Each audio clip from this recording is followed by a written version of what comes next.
उस समय भी भील सेना थी और उस सेना के माध्यम से जितने भी जमींदार, सेठ, साहूकार, राजा, महाराजा, अंग्रेज थे, उनसे जमीन और उनसे पट्टा वगैरह छीनकर वापस अपने ही आदिवासी समाज के भाई बहन को उन्होंने दिया कि मैं हूं तब तक तुमको किसी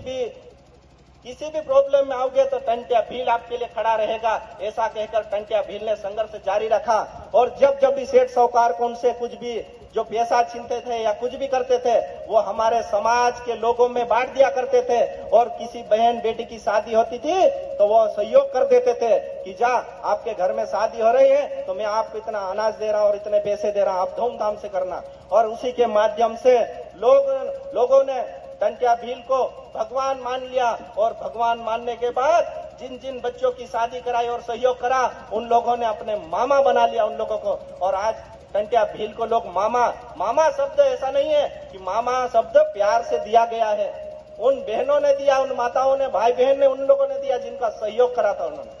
और साथियों, मैं आप लोगों को इस मंच के माध्यम से मैं कहना चाहता हूं, आप ये बातें अपने अपने घर घर जाकर कहिए कि हमारे समाज को भी हम लोगों को मजबूत करना है, शिक्षित करना है, हमारे में भी सुधार करना पड़ेगा। आज हम लोग गुजरात से बहुत पैसा कमा कर लाते हैं, लाखों रुपये, लेकिन 2 से 3 महीने में हम लोग वो पूरा पैसा खाने पीने में उजाड़ देते हैं और रिटर्न हम जाते उस समय भी हम दूसरे से भाड़ा लेकर जाते हैं। साथियों, तो जो पैसा हम लोग गुजरात से कमा कर लाते हैं, मजदूरी कर लाते हैं, दिन रात मेहनत कर लाते हैं, उस पैसे का भी आप लोग सही प्रकार उपयोग करो साथियों,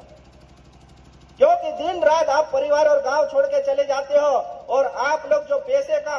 गलत उपयोग करके आप वापस गुजरात जाते हो, कर्जा करके जाते हो, तो हमें भी दुख होता है। इसलिए मैं आप तमाम हमारे समाज के भाई बहनों से मैं कहना चाहता हूं कि अपनी बचत करने का प्रयास करो। और रही बात दहेज के अंदर, अभी आपने बताया कि दहेज हमारा बढ़ गया है, हमको भी मालूम है कि आज बहन बेटी अपनी रहती है तो उसको भी चांदी सोना थोड़ा बहुत हम लोग खरीद के देते हैं अपनी ओर से। तो माँ बाप शादी करते हैं तो थोड़ा बहुत तो उसका पैसा उसका भी लगता है, लेकिन हम लोग इतना भी पैसा ना ले कि हमारी बहन बेटी को हमेशा गुजराती रहना पड़े।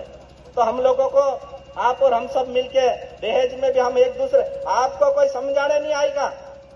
सरपंच क्यों समझाएगा भाई? क्या सरपंच के समझा देने से आपका काम हो जाएगा तो आप उसको सरपंच को कुछ देने जाओगे क्या?